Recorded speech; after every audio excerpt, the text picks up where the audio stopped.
Students कैसे हैं आप लोग। उम्मीद करता हूं कि आप लोग स्वस्थ होंगे, मस्त होंगे, अपनी पढ़ाई में व्यस्त होंगे।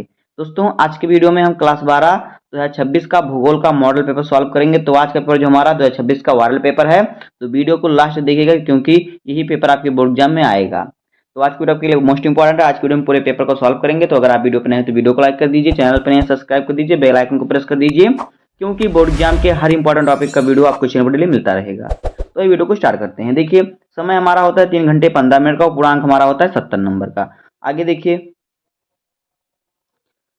देखिए हमें नोट में दिया है कि प्रारंभ के 15 मिनट परीक्षार्थियों को प्रश्न पत्र पढ़ने के लिए निर्धारित हैं और दूसरा है सभी प्रश्नों के उत्तर देना अनिवार्य है। अब देखिए हमें क्या दिया हुआ निर्देश कि प्रश्न संख्या 1 से 8 तक बहुविकल्पीय प्रश्न है और प्रश्न संख्या 9 से 16 तक अति लघुत्तरीय प्रश्न है जिनका प्रत्येक उत्तर लगभग 20 शब्दों में, और प्रश्न संख्या 17 से 22 तक लघुत्तरीय प्रश्न है जिनका प्रत्येक उत्तर लगभग 50 शब्दों में, और प्रश्न संख्या 23 से 24 तक दीर्घ उत्तरीय प्रश्न है जिनका प्रत्येक उत्तर लगभग 150 शब्दों में दीजिए।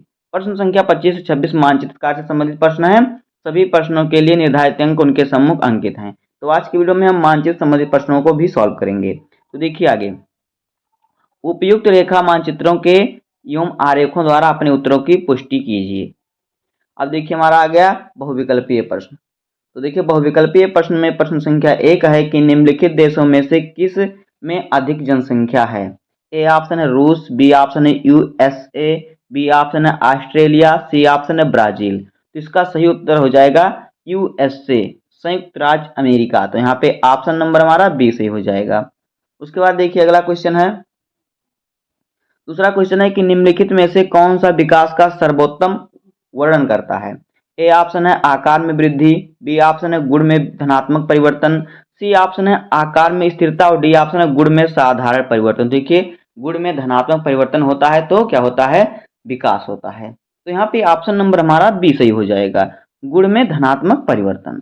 उसके बाद देखिए अगला क्वेश्चन हमारा है, क्वेश्चन नंबर 3 है कि निम्न देशों में से किस देश में सहकारी कृषि का सफल परीक्षण किया गया। ए ऑप्शन है रूस, बी ऑप्शन है डेनमार्क, सी ऑप्शन है भारत और डी ऑप्शन है नीदरलैंड। तो देखिए इसका जो सही उत्तर हो जाएगा वो हो जाएगा डेनमार्क। तो यहाँ पे हमारा ऑप्शन नंबर बी सही हो जाएगा, डेनमार्क। उसके बाद देखिए 4 नंबर क्वेश्चन हमारा है, निम्नलिखित में से कौन सा एक वनों पर आधारित उद्योग है।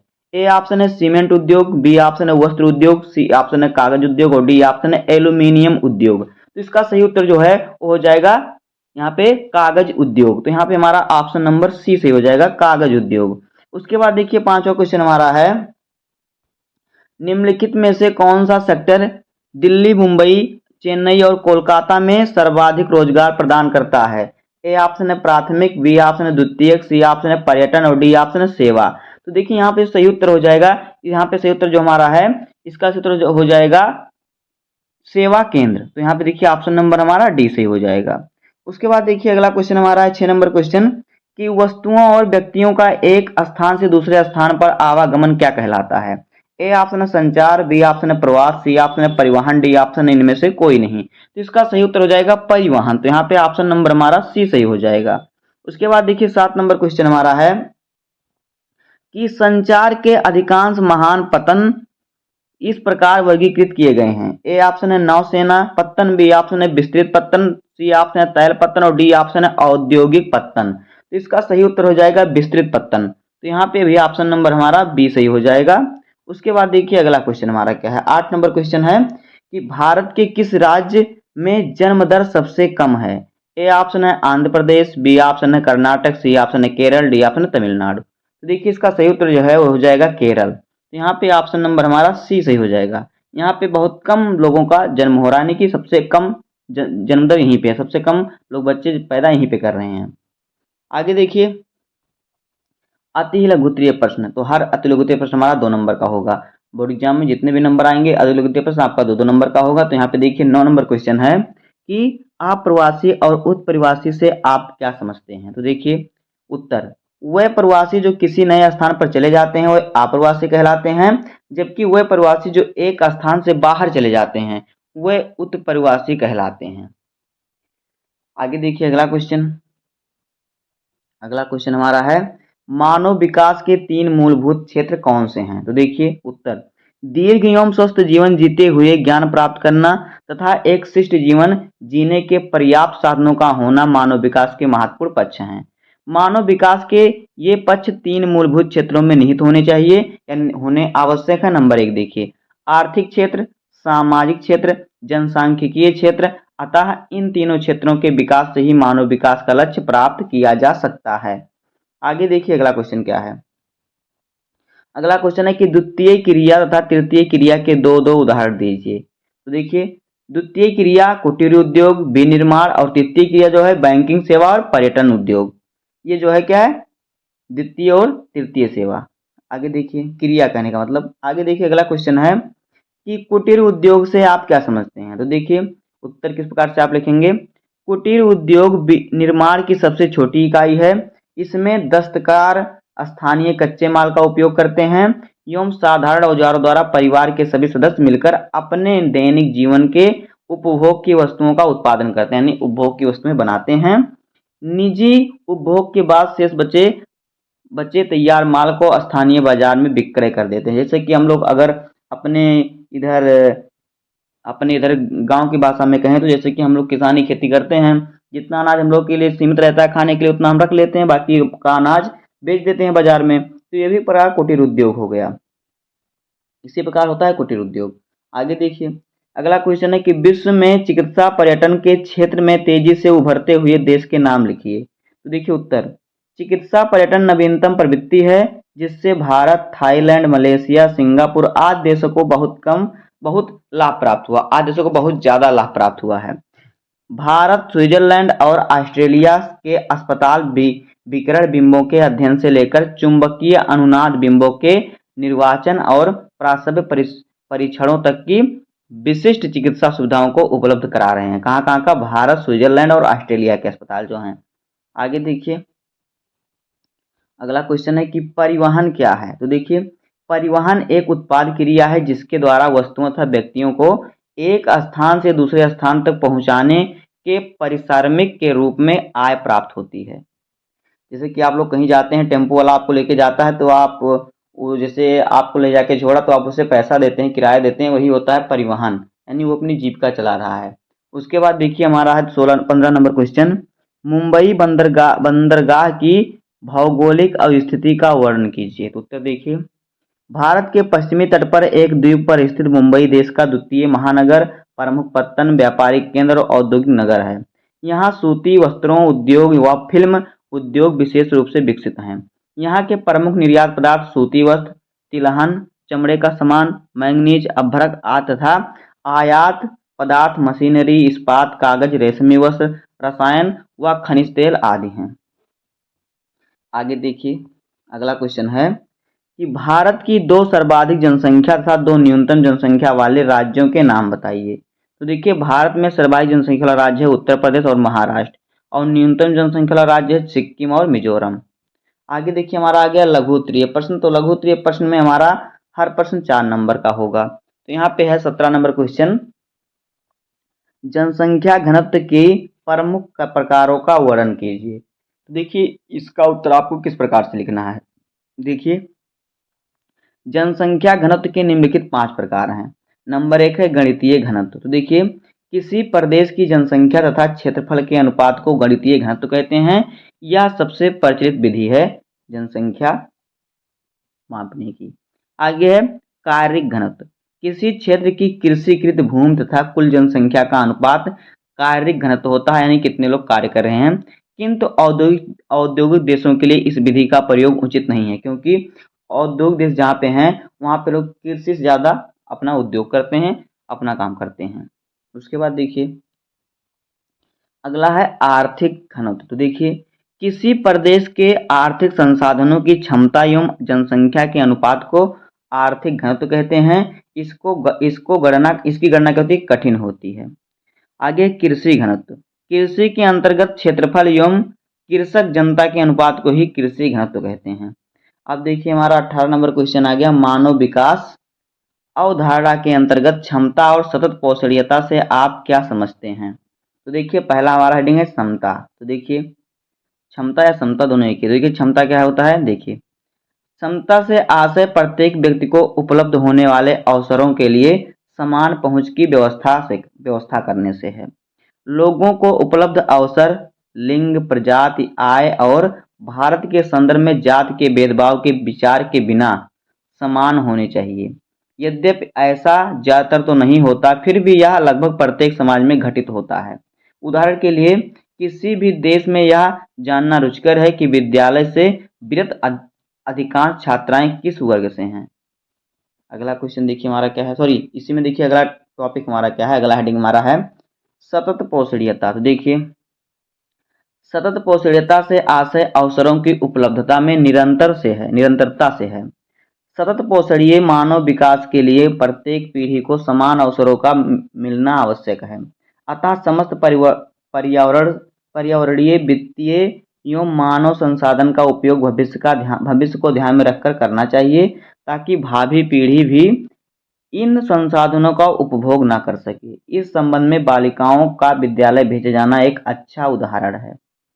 अब देखिए 19 नंबर क्वेश्चन हमारा है मिश्रित कृषि क्या है, इसकी मुख्य विशेषता बताइए। तो देखिए मुख्य विशेषता निम्न प्रकार है। नंबर 1, फसल उत्पादन एवं पशुपालन दोनों को इसमें समान महत्व दिया जाता है। दूसरा है इस कृषि में खेतों का आकार मध्यम होता है। तीसरा है गेहूं, जौ, राई, जई, मक्का, सोयाबीन एवं चारे की फसल आदि प्रमुख रूप से बोई जाती है। उसके बाद है फसलों के साथ पशुओं जैसे कि भेड़, बकरी, सुअर, मवेशी, मुर्गी आदि को भी पाला जाता है। आगे है सस्यावर्तन एवं अंतः फसली कृषि मृदा की उर्वरता को बनाए रखती है। छठा है इस प्रकार की कृषि में भारी पूंजी निवेश होती है। और सातवां है कुशल व योग्य कृषक इस प्रकार की खेती को करते हैं। आठवां है यह कृषि महानगरों के समीप की जाती है। अगला क्वेश्चन देखिए क्या है। अगला क्वेश्चन हमारा है 20 नंबर क्वेश्चन कि स्वच्छंद उद्योग पर टिप्पणी लिखिए। तो देखिए उत्तर, स्वच्छंद उद्योग की स्थापना व्यापक विविधता वाले स्थानों पर की जाती है। ये उद्योग किसी विशिष्ट कच्चे माल जिनके भार में कमी हो रही है अथवा नहीं पर निर्भर नहीं रहते। ये उद्योग कहीं से भी प्राप्त किए जा सकते हैं और संघटक पुर्जों पर निर्भर करते हैं। इसमें उत्पादन कम मात्रा में होता है और श्रमिकों की भी कम आवश्यकता होती है। सामान्यतया ये उद्योग प्रदूषण नहीं फैलाते। इनकी स्थापना में महत्वपूर्ण कारक सड़कों के जाल द्वारा अभिगम्यता होती है। अगला क्वेश्चन देखिए क्या है। अगला क्वेश्चन हमारा है कि संचार के कार्य बताइए। तो उत्तर देखिए संचार प्रक्रिया निम्नलिखित कार्यों में संपन्न होती है। देखिए नंबर एक है सूचना या जानकारी देना। दूसरा है संचार से जुड़े व्यक्तियों को प्रेरित और प्रभावित करना।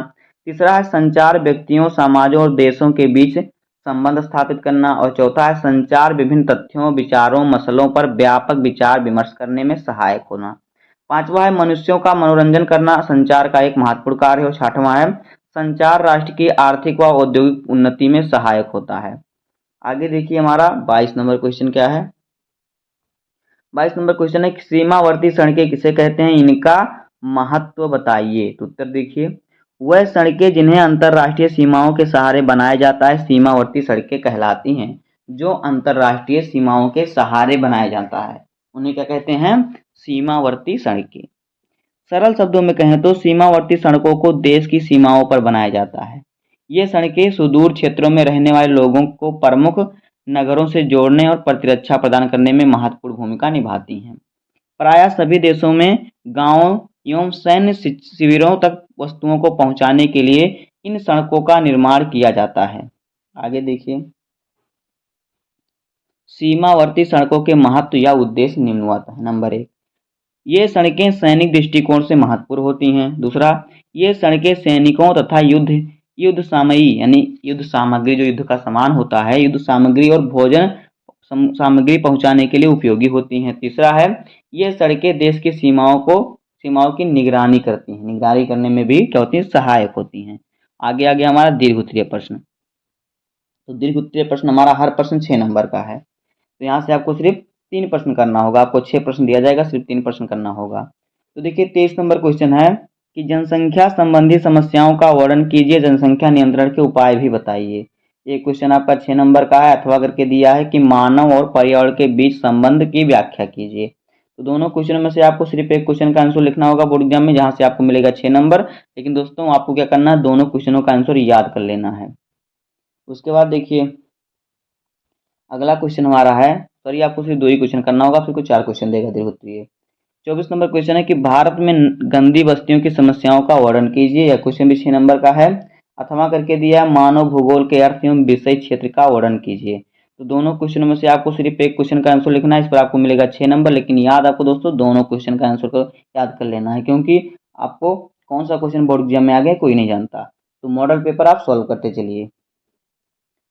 अब देखिए 25 नंबर क्वेश्चन हमारा आ गया, भारत के दिए गए मानचित्र में निम्नलिखित को उपयुक्त चिन्हों द्वारा दर्शाइए और उनके नाम लिखिए। देखिए आपको एक भारत का मानचित्र मिलेगा और एक आपको विश्व का मानचित्र मिलेगा, उसमें आपको इन क्वेश्चनों को सॉल्व करना होगा। तो ये इस वाले क्वेश्चन को, जो 25 नंबर क्वेश्चन है, इसको आपको भारत के मानचित्र पर सॉल्व करना है, और जो 26 नंबर क्वेश्चन है इसको आपको विश्व के मानचित्र पर सॉल्व करना है। तो देखिए इसका उत्तर हमें किस प्रकार से लिखना है। देखिए पहला क्वेश्चन है सर्वाधिक जनसंख्या वाला राज्य। तो देखिए सबसे अधिक जनसंख्या वाला राज्य क्या है, अगर आपको मालूम है तो कमेंट कीजिए। देखिए सबसे अधिक जनसंख्या वाला राज्य है उत्तर प्रदेश। क्या है? उत्तर प्रदेश। तो उत्तर प्रदेश भारत के मानचित्र में कहाँ है उसको दर्शाना है और उसका नाम लिखना है, तब जाके आपको मिलेगा यहाँ से 1 नंबर। उसके बाद देखिए दूसरा है सबसे अधिक जनसंख्या घनत्व वाला राज्य। तो बताइए सबसे अधिक जनसंख्या घनत्व वाला राज्य क्या है, इसको कमेंट में बताइए। देखिए क्या है, बिहार है। बताने के बाद भी अगर आप कमेंट नहीं कर रहे हैं तो फिर क्या फ़ायदा आपका।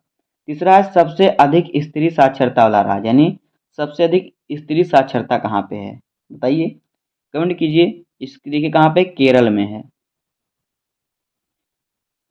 दोस्तों देखिए इसी प्रकार से आपके सॉल्व करना। उसके देखिए चौथा है वह राज्य जहाँ कोच्चिपत्तन स्थित है। तो कोच्चिपत्तन कहाँ पे स्थित है, ये तो केरल में स्थित है भैया, तो यहाँ पे लिख देते हैं केरल। आगे है मध्य प्रदेश की राजधानी। तो ये तो बहुत ही सरल है, इसको आप कमेंट में बताइए पहले, उसके बाद मैं इसका आंसर बताऊंगा। तो मध्य प्रदेश की राजधानी कहाँ पे है, ये है भोपाल। तो यहाँ पे लिख देंगे हम भोपाल, क्योंकि मैंने आपसे कहा है कि मैं पूरे पेपर को सॉल्व करूंगा, तो इसलिए मुझे करना पड़ेगा। अब आगे देखिए, तो देखिए आप कमेंट तो नहीं कर रहे हैं, लेकिन आप एक काम कीजिए, इस वीडियो को अपने दोस्तों को शेयर कर दीजिए ताकि वो भी पढ़ लें, फ़ोन चलाते हैं दिन भर। आगे देखिए 26 नंबर क्वेश्चन हमारा है विश्व के दिए गए रेखा मानचित्र में निम्नलिखित को उपयुक्त चिन्हों के द्वारा दर्शाइए और उनके नाम भी लिखिए। तो देखिए इसको आपको विश्व के मानचित्र पर सॉल्व करना है। तो यहाँ पे देखिए पहला क्वेश्चन है कि एशिया में सबसे अधिक जनसंख्या वाला राज्य देश, सॉरी एशिया में सबसे अधिक जनसंख्या वाला देश कौन सा है। तो देखिए इसका आंसर तो आपको अगर नहीं मालूम है तो आपने कुछ पढ़ाई नहीं किया है। तो एशिया में सबसे अधिक जनसंख्या वाला देश कौन सा है, भारत है, अपना देश है। तो यहाँ पे हो जाएगा हमारा भारत। उसके बाद देखिए दूसरा है विश्व का चौथा सबसे अधिक जनसंख्या वाला देश।